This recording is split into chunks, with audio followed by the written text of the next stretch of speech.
Ahora sí, ya sentamos las bases con la inclusión.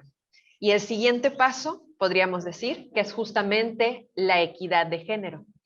Así que la siguiente temática es justamente la equidad de género en México, y para presentarla vamos a tener al gerente jurídico de Grupo Donde y además un especialista en recursos humanos que asesora a la Confederación Patronal de la República Mexicana, el señor Francisco Sauri, que en unos instantes va a estar con nosotros.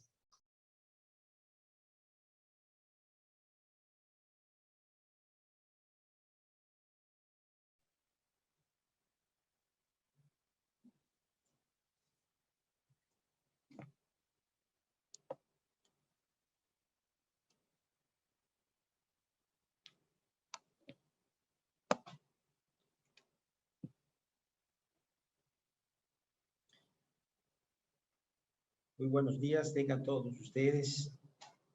Agradezco la invitación de WLB a este importante foro, sobre todo en esta semana que pues está dedicada a la mujer, ¿no? El tema que vamos a comentar el día de hoy pues tiene que ver con la idea de género en México. Vamos a dar un recorrido breve sobre las principales legislaciones que hay en México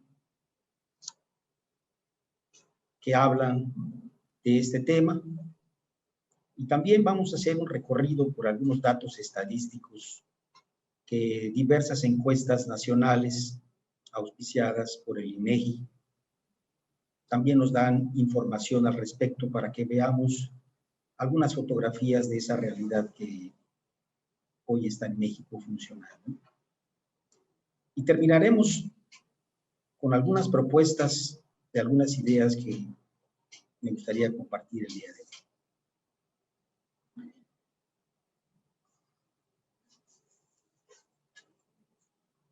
Vamos a... Aquí está. Como ustedes ven, en México, en 2001, a partir del año 2001, perdón, se encuentra prohibida la discriminación en cualquiera de sus manifestaciones. Durante las últimas décadas, la participación de las mujeres en el trabajo remunerado sigue siendo menor a la participación de los hombres. Factores como la discriminación en las prácticas de contratación, remuneración, movilidad y ascenso, las condiciones de trabajo inflexibles, la insuficiencia de servicios tales como los de guardería, así como la distribución inadecuada de las tareas familiares en el hogar, entre otros temas, hoy predominan. De manera general, podemos decir que el marco jurídico en México pues es diverso. Algunas de las principales legislaciones que hoy están en vigor traen información relacionada con el tema, desde la Constitución de los Estados Unidos mexicanos y muchos tratados internacionales que ya ha firmado México. La Ley General de Igualdad entre Mujeres y Hombres, la Ley General de Acceso de las Mujeres a una Vida Libre de Violencia, la Ley Federal del Trabajo, desde luego, la Ley Federal para prevenir y eliminar la discriminación, son algunas de las disposiciones legales de más relevancia hoy en México. También hay otros organismos que han participado con bastante profundidad, con mucha entrega, para difundir información, hacer investigación y desde luego construir una cultura que nos lleve a ver este tema de la equidad en México como una realidad cada vez más cercana.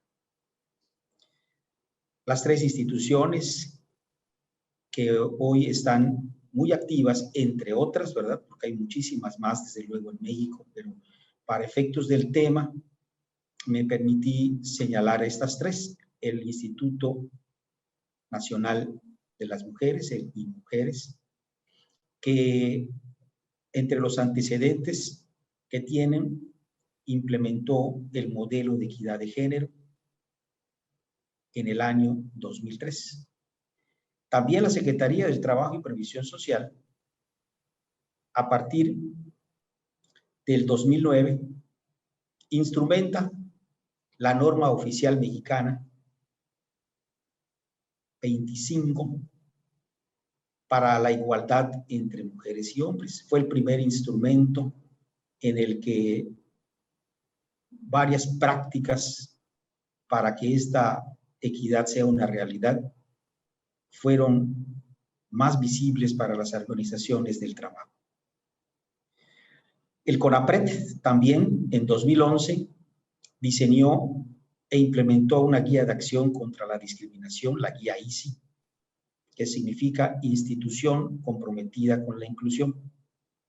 El CONAPRED nace junto con la ley que le da origen en 2003.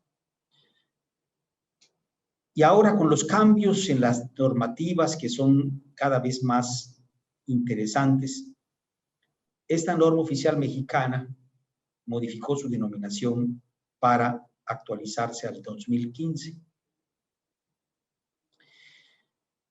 Ahora es la norma mexicana en igualdad laboral y no discriminación desde 2015. En su elaboración, como ustedes ven, participaron 10 organismos, entre ellos la CONCAMIN, la Confederación Nacional de Cámaras de la Industria, la CTM, Organización Obrera, Confederación de Trabajadores de México, el CONAPRED, INMujeres, el Programa Nacional también de Desarrollo de las Naciones Unidas, el PNUD, la Secretaría del Trabajo, la UNAM, GNP y también organismos de la sociedad como Familias y Sociedad AC. Este grupo de organismos dieron origen a esta norma y la siguen actualizando. Entre los objetivos y finalidades de esta norma oficial mexicana, que al ser norma oficial mexicana vale la pena decir que no es de carácter obligatorio para las empresas, pero sí su carácter voluntario y la certificación que ofrece la Secretaría del Trabajo a las empresas que la busquen, convierte esta norma en algo que ya está siendo muy solicitado por las empresas en México. Los objetivos y finalidades son los que ahí ustedes pueden ver, ¿no? Establece los requisitos para que los centros de trabajo públicos, privados y sociales de cualquier actividad y tamaño integren, implementen y ejecuten dentro de sus procesos de gestión y de recursos humanos prácticas para la igualdad laboral y la no discriminación, que favorezcan el desarrollo integral de las y los trabajadores. Una de sus principales finalidades son fijar las bases para el reconocimiento público de los centros de trabajo que demuestran la adopción y el cumplimiento de procesos y prácticas a favor de la igualdad laboral y la no discriminación. El campo de aplicación de esta norma son los centros de trabajo, como ustedes escucharon, del sector público, privado y social, de cualquier tamaño, rama económica o giro que se encuentren ubicados en la República Mexicana. Algunos elementos y unos requisitos para poder comprobar que se cumple esta norma son los siguientes. Evidencias con antigüedad máxima de 12 meses al momento de aplicación de la auditoría de certificación o de vigilancia. Y hay 5 requisitos críticos. Por ejemplo, contar con una política de igualdad laboral y no discriminación en el centro de trabajo o equivalente. Contar con un grupo, comisión o comité encargado de la vigilancia del desarrollo e implementación de prácticas de igualdad laboral y no discriminación en el centro de trabajo. Contar con un proceso de reclutamiento y selección de personal sin discriminación y con igualdad de oportunidades. Realizar una auditoría interna, medir el clima laboral y no discriminación en el centro de trabajo. Alguna información adicional sobre las empresas que se han certificado son las siguientes. De 2009 a 2012 se certificaron 1.082 centros de trabajo del sector privado y 443 instituciones de los 3 órdenes de gobierno, con un total de 19.534 mujeres y 24.523 hombres. Y ahí ustedes pueden ver esa evolución. En 2013 aumentó el número de instituciones, tanto privadas como instituciones públicas de dependencias administrativas, hasta llegar a 2015, en donde la más reciente información que tenemos es que se certificaron 14 centros de trabajo, 9 del sector privado, 5 instituciones públicas, entre otros datos interesantes de cómo va evolucionando esta certificación en México. La certificación en el modelo de equidad de género de mujeres, pues también ha tenido avances. Como ustedes ven, de 2003 a 2013, 326 organizaciones suman, 2.879 centros de trabajo. Entre los beneficios para las organizaciones están generar procedimientos para mejorar las condiciones de trabajo, aprender a diagnosticar la situación que guarda la igualdad de género y mejorarla, generar condiciones de mayor equidad, estabilidad y a desarrollar un mejor ambiente de trabajo, promover una cultura de respeto a las diferencias y de igualdad de oportunidades.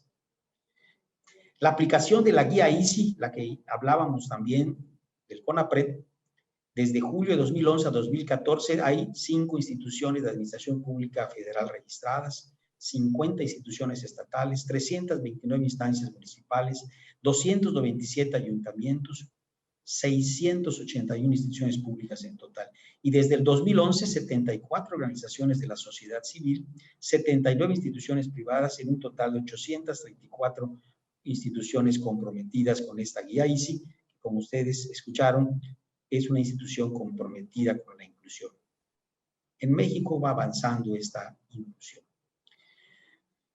Vamos a observar rápidamente datos de la Encuesta Nacional de Ocupación y Empleo del 2014.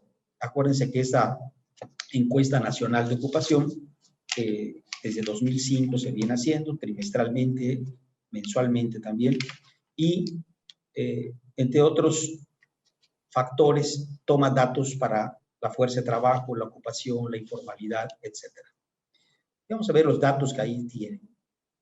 Esta información, como ustedes ven, habla de que 78 de cada 100 hombres participan en actividades económicas, y ahí ven ustedes los datos también en el sentido de las mujeres.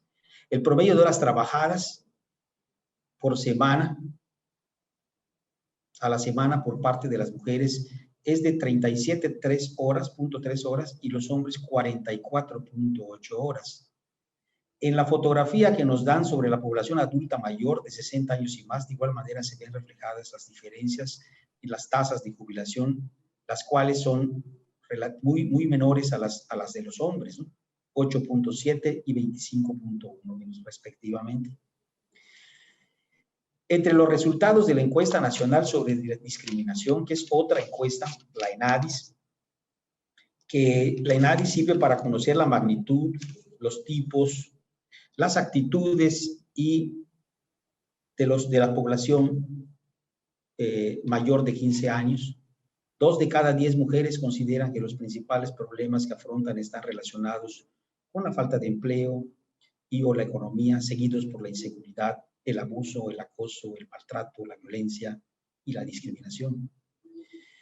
La encuesta nacional sobre la dinámica de relaciones en los hogares, también la ENDIRE, que también está auspiciada por el INEGI, nos da más información. La discriminación laboral en la que son víctimas las mujeres en México disminuyó 3% entre 2006 y 2011.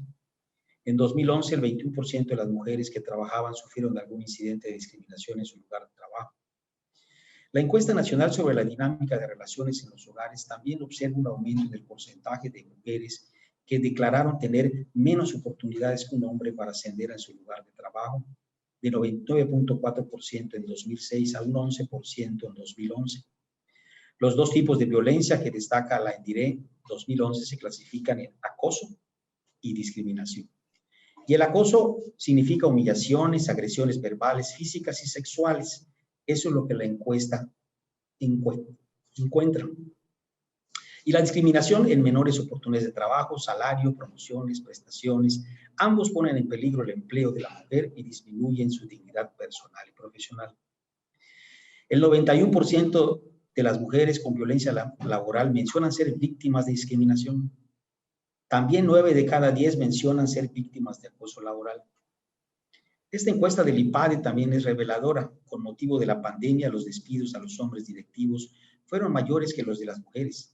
Desde 2005 al 2020 hubo importantes avances en cuanto a la inclusión de las mujeres en el mercado laboral y en puestos de liderazgo entre las empresas. Actualmente, el 52% de los puestos de liderazgo son ocupados por mujeres. También esta encuesta del IPADE nos dice que más tiempo dedican a las tareas del hogar las mujeres y al cuidado, con un total aproximado de 60 horas a la semana frente a 24 horas de los hombres. En un ambiente laboral poco flexible, propicia que las mujeres interrumpan su carrera profesional. Las empresas deben ofrecer opciones de trabajo más flexibles para atraer, retener y recompensar al talento femenino. Son algunas de las conclusiones de esta encuesta del IPADE. La estrategia que nosotros proponemos como organización, pensamos y estamos convencidos de que debe estar soportada por la cultura. Para poder cambiar la cultura de una organización como de un país, la educación es muy importante. Y ahorita las empresas, los centros de trabajo tienen que convertirse en centros de formación también, centros de aprendizaje. Tenemos que dar ese paso muy necesario. Algunas ideas sobre cómo llevar ese rumbo de un cambio de la cultura laboral hacia la equidad de género, me gustaría compartir el día de hoy. Aunque siguen los avances legales, como hemos visto, los últimos, como la actual reforma sindical de 2019, del 1 de mayo de 2009, pues ya empieza a incorporar nuevas disposiciones. La proporcionalidad de género en los comités directivos sindicales ya está legislado. La tasa de sindicalización en México es baja, del 13%.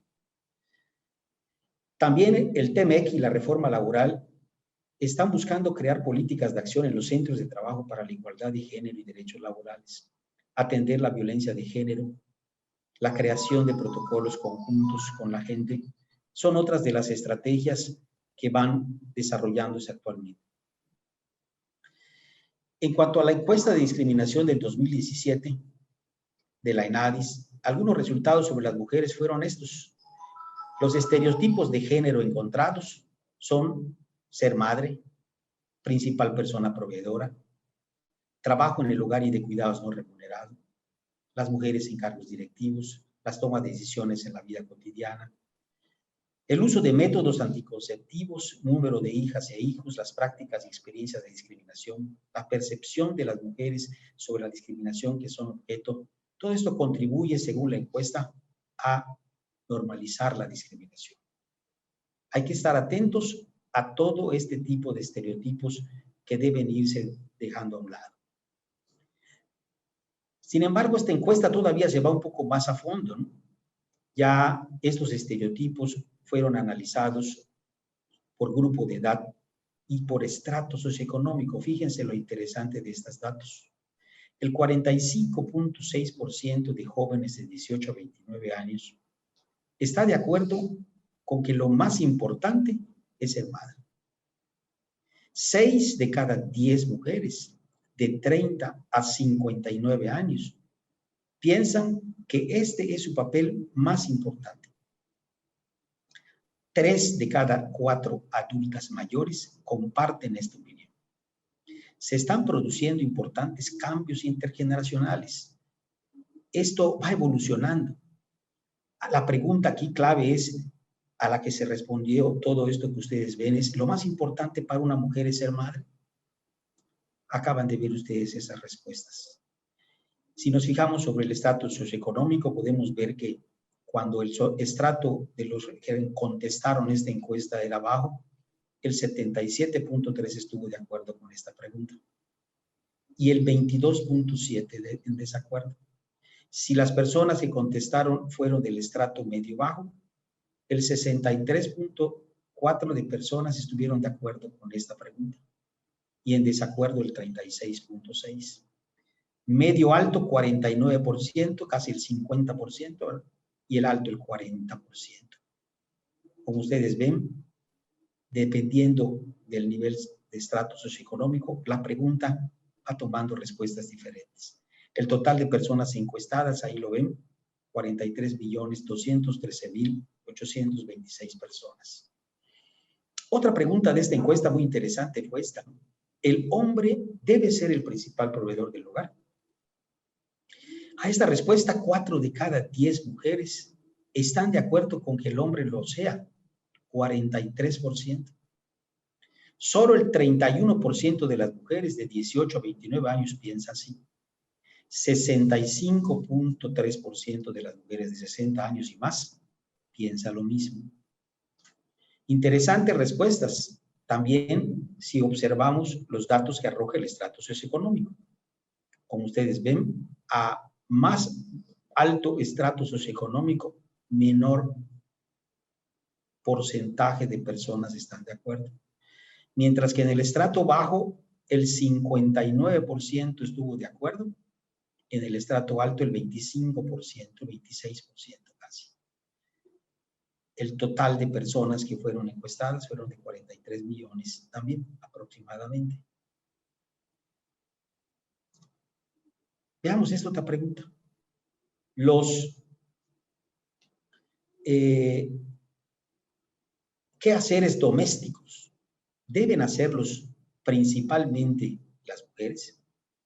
La respuesta a esa pregunta fueron las siguientes. Solo 22.5% de las mujeres considera que son ellas. 40.7% de las mujeres de 60 años y más de edad piensa lo mismo. 38% del estrato socioeconómico más bajo. Las más jóvenes solo opinan que es una tarea femenina. En el estrato alto se reduce al 8.6%. Interesantes las respuestas que trae esta encuesta, ¿verdad? Siguiendo con la encuesta nacional sobre la discriminación en 2017 del ENADIS, algunos resultados sobre las mujeres son los siguientes. Hay condiciones de desigualdad en el ámbito educativo. 6% de las mujeres de 15 años o más es analfabeta. Entre los hombres, la cifra es de 4.6%, principalmente en personas mayores. Total de personas encuestadas, 84 millones. El porcentaje de población de 18 años y más por escolaridad, según el sexo, ahí lo tenemos. Con escolaridad, 93% hombres, 94% mujeres. Educación básica, 51% hombres, 50.4% mujeres. Educación media superior, 22.9% los hombres, 22.7% mujeres. Aquí empieza a abrirse una brecha poco a poco. Educación superior, 19.6%, y las mujeres, fíjense, 21%. Sin escolaridad, 6.4% los varones y 5.7% las mujeres. Interesante la evolución de esta encuesta de 2017 relacionada con la escolaridad según el sexo. Las mujeres deben tener más capacidad que los hombres en cargos directivos.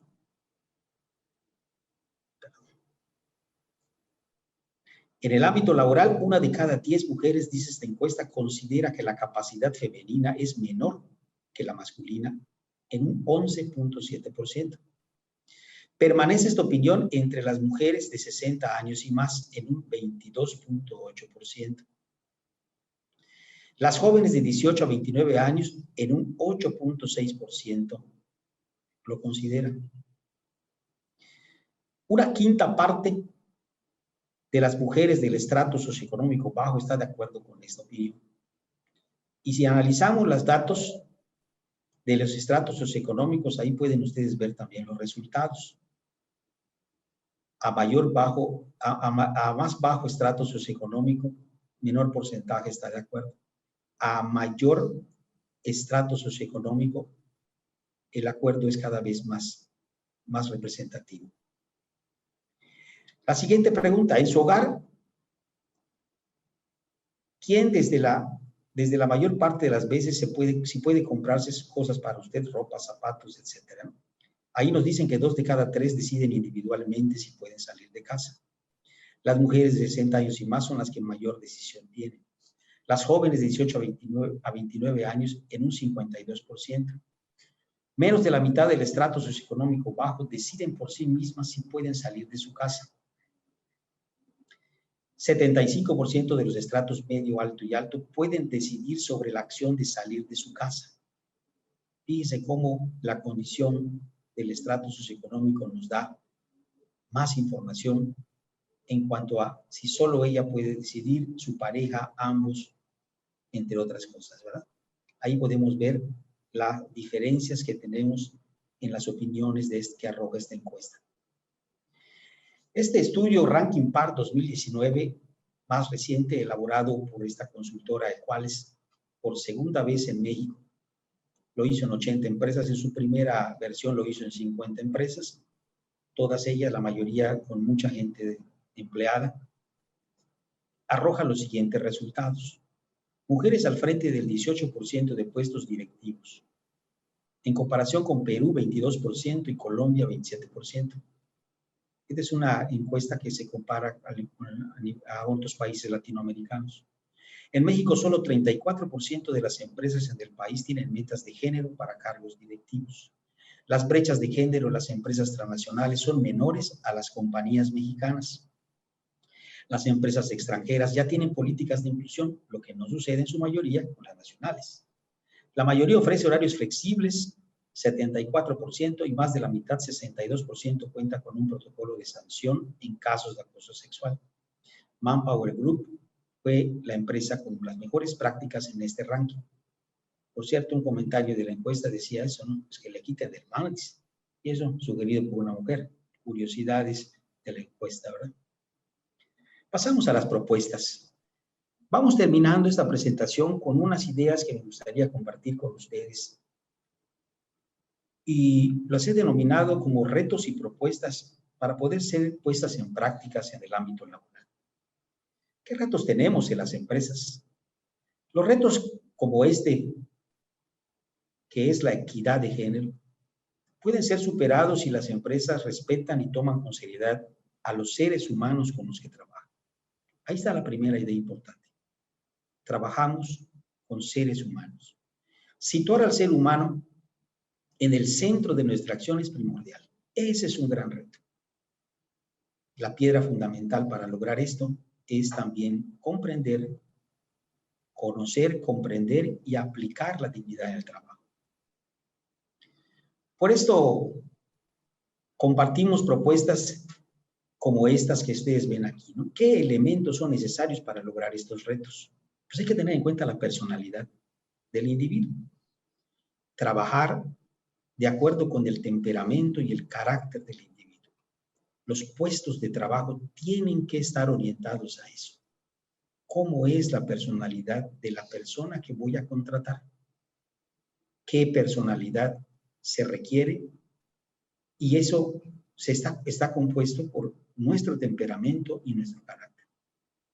También la dignidad de la persona es importante, conocer y comprender este concepto. Buscar una cultura de mando valorizadora de la dignidad individual en vez de una cultura de mando despectivo, menospreciativo, como puede ser frecuente en muchos lugares de trabajo. También es importante otro elemento, la libertad.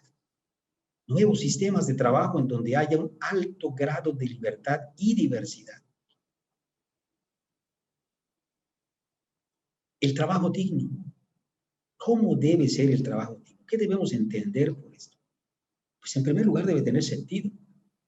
Debe de estar de acuerdo con la mentalidad y el carácter del individuo. El aprecio, el autodesarrollo y la posibilidad de tener voz dentro de un área de actividades libres provocan predisposición para asumir responsabilidad individual. El trabajo compatible con la dignidad de las personas significa aceptar al individuo como un todo, incluyendo sentimientos y emociones. Las personas tienen derecho a ser como son y quieren satisfacer sus deseos de solidaridad, justicia, afecto, seguridad, verdad. En otras palabras, quieren ser apreciados. Respetar la dignidad de una persona significa que todos tienen derecho a desarrollar sus personalidades, a la mayor educación y al estímulo, al aprendizaje social por y con el grupo. El trabajo compatible con la dignidad humana significa el derecho a estar totalmente informado, con oportunidad y con permanente comunicación por medio del diálogo. Algunas precondiciones del diálogo son estas.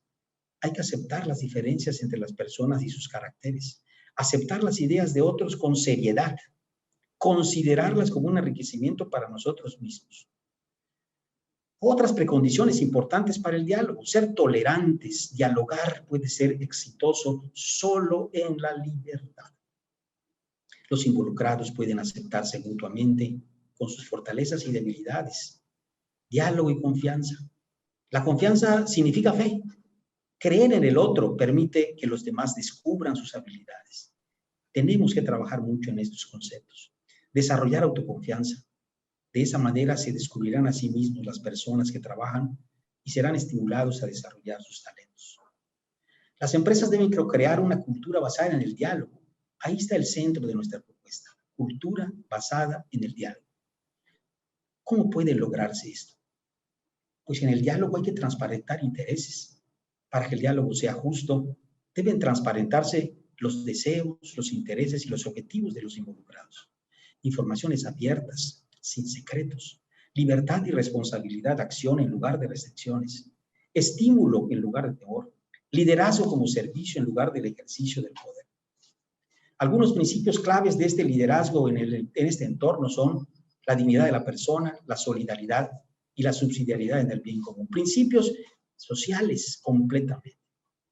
El nuevo papel de liderazgo en las organizaciones de trabajo debe ser una asociación basada en el diálogo. Reconocimiento del individuo, mayor libertad, reconocimiento a las mayores habilidades, confianza en lugar de suspicacia, control como medio de apoyo y no castigos, transmitir conocimientos en lugar de enfrascarse en polémicas. Para cerrar, resumimos. Tanto un hombre como la mujer valen lo mismo. No es un tema de sexos, es un tema de talentos. La mujer preparada y talentosa debe tener el mismo derecho que tiene un hombre en alta dirección. Quizá no necesitamos el 50 por 50. Requerimos tener el mejor cuadro de mando posible en las organizaciones. La complementariedad es una clave. La sociedad es diversa y complementaria. En el ámbito laboral, lo que el personal quiere es que se trabaje con y para los demás dentro de la empresa, sin distinciones ni diferencias, pero con equidad. La diversidad es aceptar las diferencias. La inclusión es aprovecharlas para lograr más. Muchas gracias. Francisco, muchísimas gracias por tu intervención, por todos estos datos tan valiosos y por darnos muy pertinentemente estos puntos de cómo podemos pasar de lo que está en los papeles y hacerlo realidad. Al igual que la ponencia anterior, hemos recopilado algunas preguntas que tiene el auditorio para ti. Nos preguntan por acá, ¿cómo percibe que se encuentra México en tema de equidad en comparación con el resto del mundo? Desde luego que nos falta mucho por avanzar, ¿no? Creo que nuestra cultura a nivel nacional es diversa, ¿no? México es un país pluricultural, así como hay entidades federativas en donde van un poquito más adelante que otras, hay lugares, hay entidades federativas donde vamos muy rezagados. Todo tiene que ver con la cultura de la gente, todo ese desarrollo que hace falta, ¿no? Creo que en México tenemos mucho por avanzar. Avanzamos mucho en leyes, pero hace falta más avanzar en la práctica, en que eso sea realidad. Creo que ahí tenemos que trabajar más. Muchas gracias. También nos dicen, ¿por qué es importante como mujeres que estemos informadas del aspecto legal en cuanto a la equidad? Indispensable. Creo yo que estoy convencido de que la información hace crecer la responsabilidad. Fíjense ese detalle. A mayor información, Mientras la gente esté más informada, la responsabilidad va a surgir. Y esto combinado con la libertad que todos tenemos y podemos ejercerla, creo yo que va a ser muy relevante para el desarrollo de las mujeres en cualquier lugar. También de este lado nos preguntan, hemos visto diferentes factores en las estadísticas y en las encuestas que se presentaron. ¿Cuál es el factor más importante para que se dé un cambio de paradigma? ¿Es la edad? ¿Es el estrato socioeconómico? ¿El nivel educativo? ¿El país en el que se encuentran? Yo estoy convencido de que la educación es un paso muy importante. No sé si el más importante, pero creo yo que para cambiar la cultura en una organización, en un país, la educación es clave. Tenemos que profundizar en la educación, no solo a nivel de instituciones públicas, sino dentro de las empresas. En las empresas tenemos que ser más formadores, no informadores, ¿no? La información es importante, desde luego, pero la información debe servir en las empresas para formar a la gente y después transformarlas. Creo que ese es el camino más ágil que podemos tomar. También nos preguntan cuál es el papel de los hombres, que pareciera muchas veces que al hablar de equidad ellos pierden ciertos derechos. Usted como hombre, ¿qué nos puede decir de esta percepción? Yo considero que yo no comparto la percepción, desde luego, de esa percepción. Creo que tenemos que ver a nuestros semejantes, a nuestros prójimos, ¿verdad? A nuestros compañeros, como quisiéramos llamarle, como lo que son en realidad, ¿no? Somos personas, somos seres humanos, somos iguales en lo esencial, diferentes en lo accidental, ¿verdad? Pero todos somos iguales, debemos vernos de esa manera. Cuando aprendamos a vernos de esa manera, créeme que esas diferencias que se perciben hoy deben acabarse. Muchísimas gracias, Francisco. Sabemos que tienes muchísima experiencia, sobre todo en el área legal, el área de recursos humanos, y apreciamos a nombre de WLB de verdad nuestro agradecimiento, nuestro reconocimiento y pues la gratitud de que vengas a compartir con todo nuestro auditorio lo que toda esa experiencia, todos esos años al servicio, pues te han otorgado. Muchas gracias. Y tenemos también, ahora vamos a hacer entrega del reconocimiento a Francisco Sauri, a nombre de WLB. Queremos entregar este reconocimiento. Aquí lo tienen. Muchísimas gracias, Francisco, por ser parte de este movimiento que apuesta para colocar la voz de las mujeres en los lugares que corresponden. Muchísimas gracias. Muy amable. Muchas gracias.